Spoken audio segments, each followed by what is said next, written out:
जय हिंद। स्वागत है आज की वीडियो में। तो पिछली वीडियो में हम लोग देखे थे राज्य के नीति तत्व के बारे में कुछ बेसिक जानकारी देखे थे। उसके बाद हम लोग पिछली वीडियो में देख लिए थे अनुच्छेद 46 तक। तो आइए उसके आगे हम देखते हैं अनुच्छेद 47 में क्या कहा गया है। जिसमें अनुच्छेद 46 में लोग पढ़े थे कि जिसमें SC ST और OBC के लिए एक विशेष आरक्षण की व्यवस्था की गई है। ये राज्य के नीति तत्व में पहले ही कहा गया कि इसे राज्य न्यायालय द्वारा बाधित नहीं किया जा सकता। यानी इसमें आप न्यायालय में याचिका दायर नहीं कर सकते हैं कि भाग 4 के अंतर्गत अनुच्छेद इतना में यह प्रावधान दिया गया है जो हमको प्रोवाइड नहीं किया जा रहा है, चाहे हमको वो सुविधा नहीं मिल रहा है, इसीलिए आप इसको अपील नहीं कर सकते। क्योंकि जो राज्य चाहेगी कि हाँ राज्य के नीति तत्व के अंतर्गत जो भी अनुच्छेद आते हैं उन अनुच्छेद में जो जो सुविधा दिए गए हैं वो सुविधा हम अपने राज्य के जनता को दें तो देगी, अन्यथा उसका मन नहीं है तो वो नहीं देगी। इसीलिए अनुच्छेद 46 में हम लोग देखे थे पिछले वीडियो में 46 में क्या कहा गया था। अनुच्छेद 46 में कहा गया है कि SC ST OBC के लिए विशेष आरक्षण की प्रावधान है। ठीक है, और आइए उसके आगे देखते हैं अनुच्छेद 47 में क्या कहा गया है। तो अनुच्छेद 47 में कहा गया है कि राज्य सरकार पोषण युक्त आहार उपलब्ध कराएगी या नशीली दवाई या शराब पर प्रतिबंध लगाएगी। क्या क्या अनुच्छेद 47 के अंतर्गत कहा गया है कि सरकार अपने जनता को पोषण युक्त आहार प्रोवाइड कराएगी यानी उपलब्ध कराएगी और नशीली दवाई या शराब पर प्रतिबंध लगाएगी। तो हम देखते हैं बिहार में शराब बंद है, हालांकि वो कहने के लिए है बंद तो है नहीं, जहाँ चाहे वहाँ लोग को मिल जा रहा है, चोरी छुपे ही सही लेकिन मिल रहा है। तो बिहार में शराब बंद है, तो अनुच्छेद 47 के तहत ही बिहार सरकार अपने राज्य में शराब को प्रतिबंध लगाई है यानी उस पर रोक लगाई है। ठीक है, तो कोई भी राज्य अगर चाहता है कि मेरे राज्य में शराब बिके या मेरे राज्य में शराब न बिके, तो अनुच्छेद 47 के तहत ही वो अपना जो निर्णय लेना चाहे वो ले सकता है। ठीक है, तो अनुच्छेद 47 में क्या कहा गया है कि सरकार जनता को पोषण युक्त आहार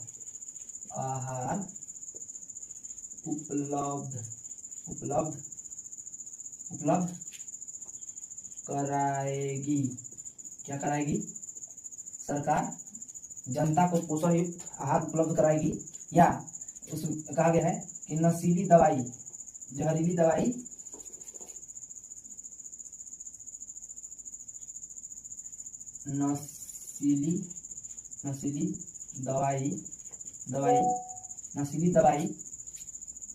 या शराब पर प्रतिबंध लगा सकती है। क्या कहा गया सर कि कहा गया है कि इसमें कहा गया है कि सरकार जनता को पोषण युक्त आहार उपलब्ध कराएगी तथा नशीली दवाई और शराब पर प्रतिबंध लगा सकती है। ठीक है, अनुच्छेद 47 में कहा गया क्या कहा गया कि सरकार जनता को पोषण युक्त आहार उपलब्ध कराएगी। ठीक है, और नशीली दवाई या शराब नशीली दवाई हो या शराब हो वो उस पर रोक लगा सकती है। प्रतिबंध मतलब होता है रोक लगाना। जैसे बिहार में शराब बंद है वैसे ही बिहार में शराब बंद है किसके अंतर्गत, तो हम कहेंगे अनुच्छेद 47 के अंतर्गत बिहार में शराब बंदी लागू है। ठीक है, वो अगर आप बिहार में शराब बेचते हैं तो वो गैर कानूनी है, क्योंकि अनुच्छेद 47 में कहा गया है कि शराब पर रोक लगाया जा सकता है। वही अनुच्छेद 48 में देखिए क्या कहता है। अनुच्छेद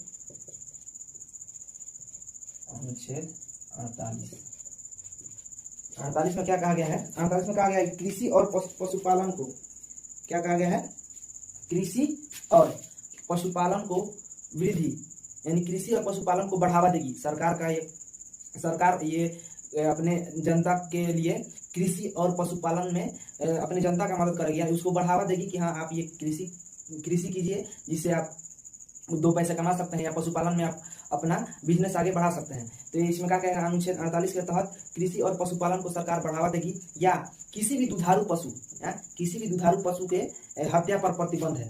अनुच्छेद 48 के तहत इसमें कहा ये नहीं कहा गया है कि गाय पे नहीं, किसी भी दुधारू पशु। तो दुधारू पशु में हो गया आपका गाय आ जाएगी, भैंस आ जाएगी, बकरी आ जाएगी, भेड़ आ जाएगी, ठीक है। जो भी जानवर जो दूध देता हो उस पे उसके हत्या पर क्या है, प्रतिबंध है। उसके हत्या पर क्या है, प्रतिबंध है। उसकी हत्या पे क्या है, प्रतिबंध है। तो अनुच्छेद 48 में हम ये कह सकते हैं कि कृषि और पशुपालन को बढ़ावा देना,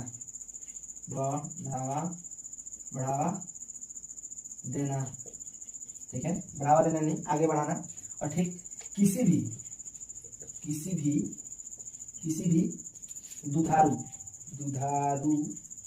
दुधारू पशु की हत्या पर रोक है।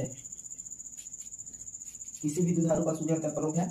अनुच्छेद 48 के साथ हम क्या समझे कि कृषि और पशुपालन को कृषि और पशुपालन को बढ़ावा देना है अनुच्छेद 48 के तहत। और किसी भी दुधारू पशु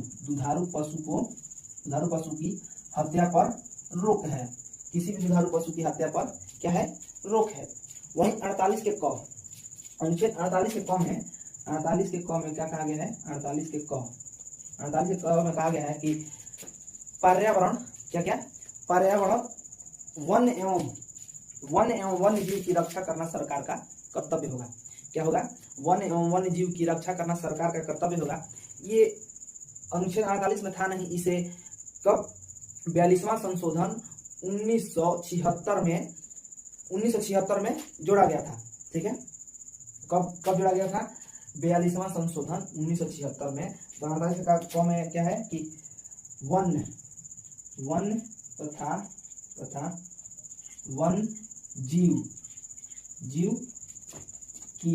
की रक्षा करना सरकार का कर्तव्य है। क्या है सर, वन्य तथा वन्य जीव के रक्षा करना सरकार का कर्तव्य है। वन्य तथा वन्य जीव अनुच्छेद 49 और 50 और 51 क्या हम लोग को देखना है, 3 और ही है आर्टिकल, अनुच्छेद देख लेते हैं उसको भी। अनुच्छेद 49 में क्या कहा गया है, 49 में कहा गया है कि राष्ट्रीय स्मारकों की रक्षा करना सरकार का कर्तव्य होगा।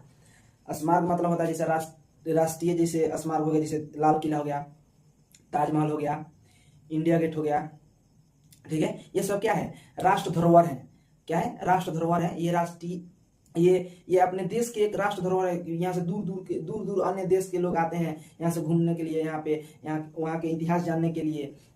तो इसलिए इस अनुच्छेद 49 में कहा गया है कि राष्ट्रीय स्मारकों की सुरक्षा करना सरकार का कर्तव्य होगा। यानी कि जिस राज्य में अगर कोई राष्ट्रीय धरोहर है, वो जो देश के इतिहास में वर्णित है, उसकी सुरक्षा करना किसका, राज्य सरकार का कर्तव्य होगा। किसका कर्तव्य होगा, राज्य सरकार का। तो अनुच्छेद 49 में कहा गया है कि राष्ट्रीय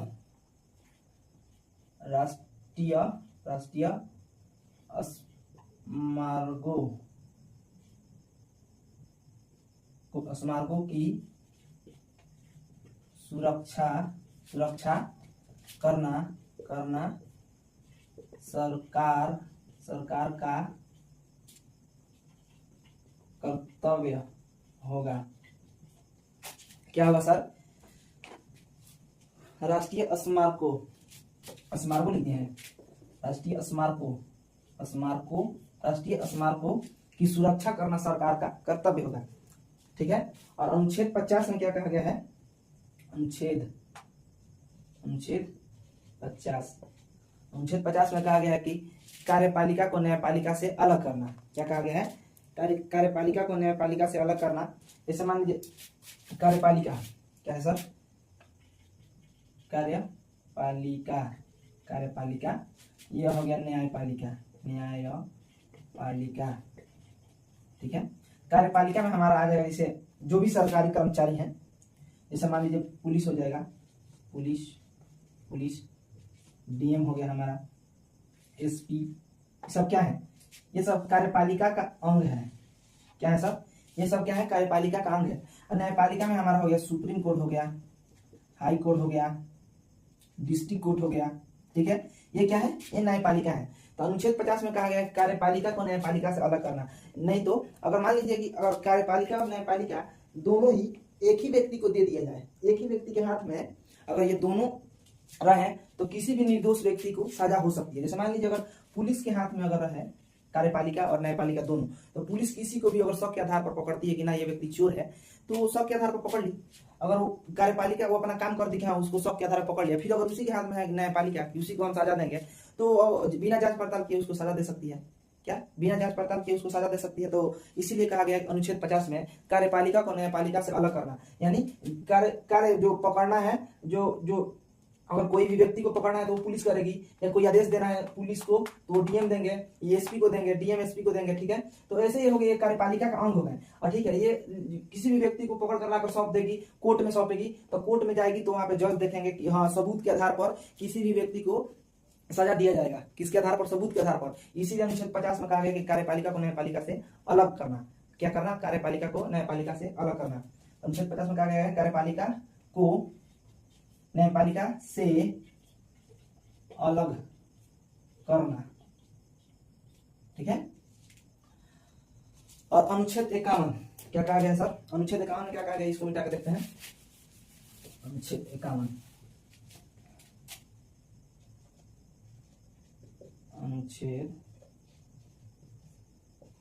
51, इसमें कहा गया है कि राष्ट्रीय शांति को बढ़ावा देना। क्या कहा गया है, इसमें वर्णन है राष्ट्रीय अंतरराष्ट्रीय शांति को बढ़ावा देना, ठीक है। इसमें क्या कहा गया है, अंतरराष्ट्रीय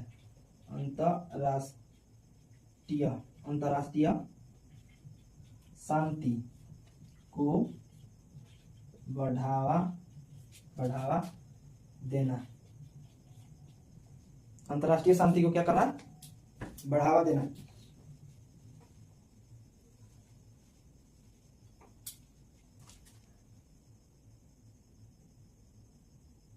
किसी भी देश के बीच में अगर मान लीजिए कोई विवाद है तो उसको कोशिश कीजिए कि हम शांति से राय से हम उसको सुलझा सकें। इसीलिए अनुच्छेद 51 में कहा गया कि अंतरराष्ट्रीय शांति को बढ़ावा देना। जैसे यहीं पे देख लीजिए हाल ही में कि इंडिया पाकिस्तान के बीच युद्ध चल रहा है। क्या चल रहा है, युद्ध चल रहा है, क्योंकि वो पहलगाम में वो आतंकी आए थे और निर्दोष वहां पे जो टूरिस्ट गए थे उन पे वो हमला किए, जिसमें 28 टूरिस्ट को उन्होंने बुरी तरह मार दिया। उसके 10 दिन बाद भारतीय वायुसेना ने ऑपरेशन सिंदूर के तहत कार्रवाई की, जिसमें 9 आतंकी ठिकानों को ध्वस्त किया, ठीक है। इसी को लेकर पाकिस्तान भी बौखला गया, ठीक है। तो उधर से कुछ फायरिंग हुआ, कुछ हवाई हमले हुए इधर से, जिसके जो आज के शाम में कुछ प्रेस कॉन्फ्रेंस के द्वारा दोनों देशों के मीटिंग हुआ, जिसमें सुलह हो गया है कि मतलब अब युद्ध ना हो। उसको किसके, तो मान लीजिए किसके तहत हुआ है, अनुच्छेद 51 के तहत।